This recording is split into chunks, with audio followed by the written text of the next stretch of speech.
దయచేసి సబ్స్క్రైబ్ చేసుకోండి. మీ విలువైన అభిప్రాయాలని కమెంట్స్ రూపంలో మాకు తెలియజేయగలరు. Thank you. వెలిగూడెం అనే ఆ చిన్న పల్లెటూరు బయటివాళ్లకి సాధారణ గ్రామంలానే కనిపించేది. పంట పొలాలు, చెరువు, మధ్యలో చిన్న హనుమాన్ గుడి, సాయంత్రం పిల్లల ఆటలు అన్నీ ప్రశాంతంగా ఉండేవి. కాని ఆ ఊరికి ఒక రహస్యం ఉంది. ప్రతి 10 సంవత్సరాలకొకసారి ఆ ఊరిలో ఏదో జరిగేది. కొందరు అనారోగ్యంతో చనిపోయారని చెబుతారు, కొందరు వలస వెళ్ళిపోయారని చెబుతారు. కాని అసలు నిజం మాత్రం పెద్దల హృదయాల్లో దాచబడి ఉండేది. ఈసారి కూడా 10 సంవత్సరాలు పూర్తవుతున్నాయి. ఆ రోజు దగ్గర పడుతున్న కొద్దీ ఊరిలో వింతలు మొదలయ్యాయి.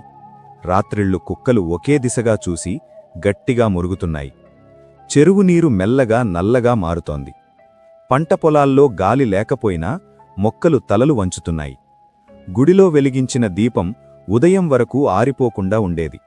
కాని ఇప్పుడు అర్ధరాత్రి దాటకముందే ఆరిపోతోంది.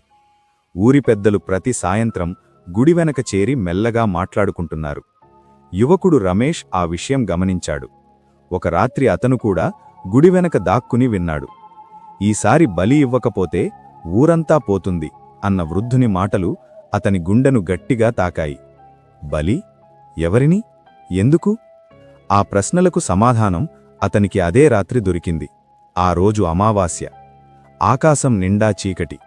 గడియారం 12 కొట్టిన క్షణంలో ఊరిలో గాలి ఒక్కసారిగా ఆగిపోయింది. ఆకులు కదలడం మానేశాయి. పశువులు కూడా మూగబోయాయి. ఆ నిశ్శబ్దంలో దూరంగా డప్పుల శబ్దం వినిపించింది. మొదట మెల్లగా, తర్వాత గట్టిగా. ధం ధం ధం. రమేష్ బయటికి వచ్చి చూశాడు. ఊరి మధ్య బండిమీద పొగలేస్తోంది. ఆ పొగ మధ్యలో ఒక పెద్ద నల్లటి ఆకారం నెమ్మదిగా రూపం దాల్చుతోంది. తలపై కొమ్ముల్లాంటి నీడ, కళ్లలో ఎర్రటి మంటలు, నేలను తాకకుండా తేలుతున్నట్టుంది. ఆ ఆకారం మొదటి ఇంటి ముందు ఆగింది. తలుపు దానికదే క్రిర్ అని తెరుచుకుంది. లోపల ఉన్నవాళ్లు కేకలు వేశారు. కాని ఆ కేకలు బయటికి రాలేదు. శబ్దం లేకుండా నోళ్లు తెరిచి అరుస్తున్నట్టే కనిపించింది. కొద్ది క్షణాల తర్వాత తలుపు మళ్లీ మూసుకుపోయింది. ఆ ఇంటి లోపల నిశ్శబ్దం. ఒక్కో ఇల్లు, ఒక్కో కేక, ఒక్కో నిశ్శబ్దం. రమేష్ గుండెలో దడ పుట్టింది. అతను తన ఇంటికి పరుగెత్తి బయటికి రండి అని అరిచాడు. కాని అతని స్వరం ఎవరికీ వినిపించలేదు. ఎందుకంటే ఆ రాత్రి ఆ శబ్దం వినిపించేది కేవలం అతనికి మాత్రమే. ఆ నల్లటి ఆకారం ఇప్పుడు గుడి ముందు ఆగింది. గుడిగంట ఒక్కసారిగా గట్టిగా మోగింది. విగ్రహం కళ్లలో ఎర్రటి ద్రవం కారింది. ఒక స్వరం వినిపించింది. వాగ్దానం భగ్నమయ్యింది, నేను తీసుకుంటాను అని. రమేష్కి తాత చెప్పిన పాత కథ గుర్తొచ్చింది.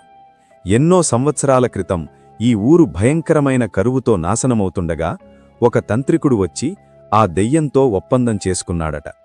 ప్రతి 10 సంవత్సరాలకు కొంతమందిని బలి ఇస్తే ఊరికి నీరు, పంటలు, శాంతి ఉంటాయని. మొదట 2, తర్వాత 5, తర్వాత సంఖ్య పెరుగుతూ వచ్చింది. కాని ఈసారి పెద్దలు ఆపేశారు. ఇంకా మనుషులను ఇవ్వం అన్నారు. అందుకే అది స్వయంగా వచ్చింది. ఊరంతా చీకటి కమ్ముకుంది. ఇళ్లలో దీపాలు ఆరిపోయాయి. పిల్లల ఏడుపు, ఆడవాళ్ల కేకలు, పురుషుల అరుపులు అన్నీ కలిసిపోయాయి. ఆ నల్లటి ఆకారం పెద్దదై ఆకాశాన్ని తాకింది. రమేష్ ఒక్క నిర్ణయం తీసుకున్నాడు. ఇది ఇక్కడే ఆగాలి. గుడిలోకి పరుగెత్తాడు. అక్కడ పాత గ్రంథం తెరిచాడు. అందులో రాసి ఉంది, ఒక స్వచ్ఛమైన బలి ఇస్తే ఒప్పందం శాశ్వతంగా ముగుస్తుంది అని. రమేష్ తన గ్రామాన్ని చూశాడు. చిన్నప్పుడు నుంచి పెరిగిన ఇళ్ళు, తన తల్లి, తండ్రి, స్నేహితులు. ఇవాళ్ల నేను పోతే వాళ్లు బ్రతుకుతారు అని నిర్ణయించుకున్నాడు. గుడిలోని నూనె తీసుకుని తనమీద పోసుకున్నాడు. నన్నే తీసుకో, ఇంకెవ్వర్నీ వద్దు అని గట్టిగా అరిచాడు. ఆ నల్లటి ఆకారం అతని ముందు వచ్చింది. ఎర్రటి కళ్ళు దగ్గరపడ్డాయి. గాలి గట్టిగా వీచింది. గుడి పైకప్పు కంపించింది. రమేష్ చుట్టూ మంటలు ఎగిశాయి. ఒక్క క్షణం అతని అరుపు, మరో క్షణం నిశ్శబ్దం. ఉదయం సూర్యుడు ఉదయించేసరికి వెలిగూడెం ఊరు ప్రశాంతంగా ఉంది. ఇళ్ళు అలాగే ఉన్నాయి, పాత్రలు అలాగే ఉన్నాయి. కాని మనుషులు లేరు, ఎవ్వరు. ప్రభుత్వం ఆ ఊరిని ఖాళీ గ్రామంగా ప్రకటించింది. కారణం తెలియదు. కాని ఆ దారిదాటే ప్రయాణికులు చెబుతారు, రాత్రి 12 గంటలకు అక్కడ డప్పుల శబ్దం వినిపిస్తుందని, గుడిలో దీపం వెలిగినట్టు కనిపిస్తుందని, ఇంకా గాలిలో ఒక స్వరం వినిపిస్తుందని. మళ్ళీ 10 సంవత్సరాలు అయిపోతున్నాయి.